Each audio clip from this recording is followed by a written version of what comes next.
Now let's talk about laws and regulations. As an IT and cybersecurity professional, you need to understand the laws and regulations that are in the area that your company works in and that you need to adhere to because it's going to have a huge impact on your work.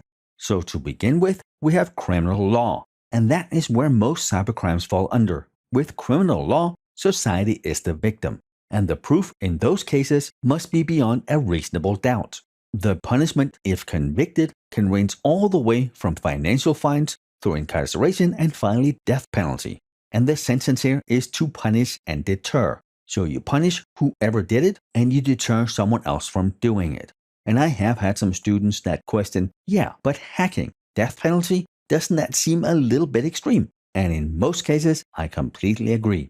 If they steal social security numbers or credit card numbers, if they do a DDoS attack, the server's down, sure, that's definitely not something where we would use the death penalty. But what if they hack into a nuclear power plant that melt down and 100,000 people die? Or they, on purpose, crash a plane? Well, maybe in those cases then, death penalty could be on the table. In most cases, it's not. Either way, criminal law is to protect society, proof has to be beyond a reasonable doubt, and it is to punish and deter.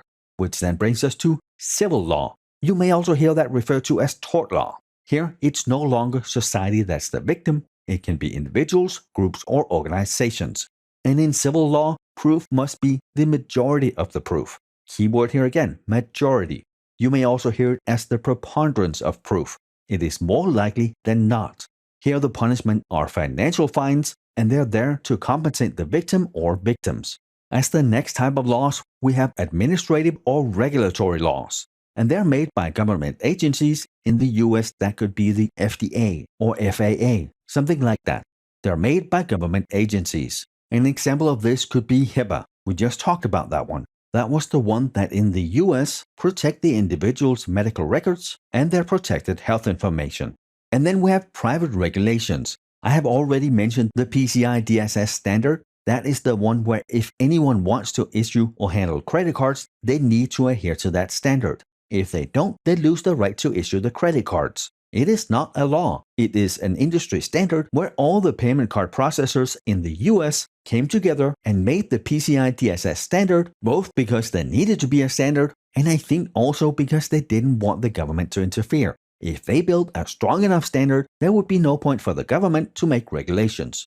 The first four types of laws and regulations, I think it's possible you can see on the exam. The second two here, maybe not so much, but I would still be aware of them. They are customary law and religious law. If you are somewhere where this is used, this is something you need to know how to adhere to. Customary law is focused on the personal conduct and patterns of behavior, and it's founded in the traditions and the customs of that area or that region. And religious law, again, is the religious belief in a certain area or a certain region, and they most often include a code of ethics and moralities that are required to be upheld. And since knowing the laws, regulations, and rules in your area is part of your job, you need to very clearly understand which laws, rules, and regulations you need to adhere to in the area and the country that you're in, so you can make sure you do the best job possible. When we talked about privacy, I mentioned there were some laws and regulations that partially or completely focuses on privacy. Now, let's look at some of those. And most of these are going to be from the US. You may take the exam outside of the US, and it is an international certification, but it is primarily made by people from the US, so it is going to focus more on US law versus other countries. First off, we have HIPAA, and that is the Health Insurance Portability and Accountability Act. And this is a law on how health information is handled in the US, and it has very strict privacy and security rules for handling PHI. And that is not PII, that is protected health information. Now, that doesn't mean that it can't be used to identify you with. Some of it could be personal identifiable information. And be very clear here, it is protected health information. It's not private, it's not personal, it is protected. The law applies to health insurers, providers, and clearinghouse agents. Those are the ones that handle the claims. And in HIPAA, we have three rules: a privacy rule, a security rule, and a breach notification rule. And they are exactly what they sound like. Privacy, you have a right for your information to be protected. Your health information needs to be kept private.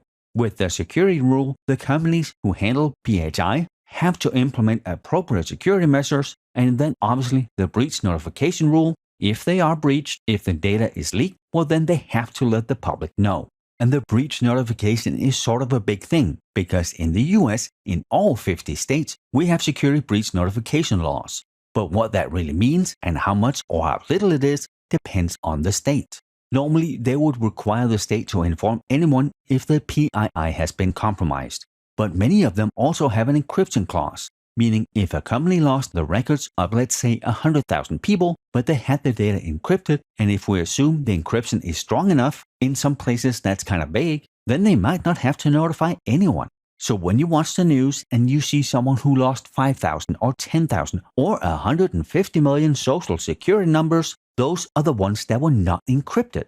So we can probably safely assume that many more are compromised. Next up, we have the ECPA, the Electronics Communication Privacy Act. This one is a little bit older and was intended to protect electronic communication against warrantless wiretapping. And I say intended because the Patriot Act in 2001 weakened it so much to a point where it doesn't really matter, which is a good segue to talk about the Patriot Act. It drastically expanded on law enforcement's electronic monitoring capabilities. Before the Patriot Act, if the police wanted to monitor someone's phone activity, they would have to get a warrant for that one circuit. Meaning, if Bob talked to John, they can monitor him on that one line. With the Patriot Act, they get a blank authorization for that one person. They can monitor all communication to and from that person with a single warrant. The Patriot Act also allows ISPs, those are the internet service providers, the ones where you get your internet connection through, it allows them and requires them to hand over any private information of their customers.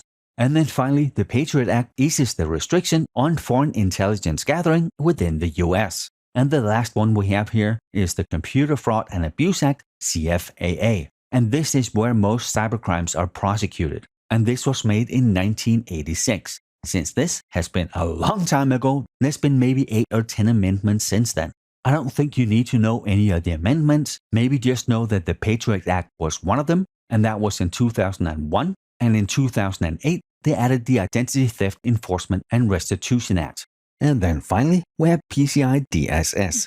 This is another one we talked about before. It is not a law, it's a standard that the entire credit card payment industry has agreed upon, meaning anyone who wants to issue credit or debit cards have to adhere to the standard and a minimum set of security requirements. And this mandates security policies, devices, control techniques, and monitoring. And with that, we are done with this lecture. Thank you for being here, and I will see you in the next one.